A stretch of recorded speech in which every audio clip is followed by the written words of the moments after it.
Hello everyone, কেমন আছো? আশা করি সবাই ভালো আছো। আমিও ভালো আছি। তো দেখো, সকাল সকাল ঘরের কাজকর্ম করে নিছি, আর এদিকে ঠাকুর ঘরেরও কাজ করে নিছি। আর আজকের দিনটা তো খুবই ভালো, বৃহস্পতিবার 2 তারিখ, হনুমান জয়ন্তী। তো অনেকে তো কালকে পূজা করছে, তো আমি আজকে ঘরে করুম। আর এদিকে কাজ করে আমার অবস্থা খারাপ। 20 minutes later.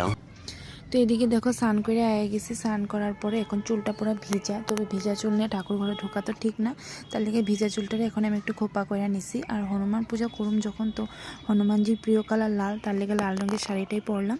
তো এদিকে দেখো ফুলটা সাজায় নিছি, আর আজকে ফুলও কম পাইছি। আর এদিকে আমি তুলসী পাতার মালা বানাইতেছি, ছোটো মোটো করে বানাবো আর কি।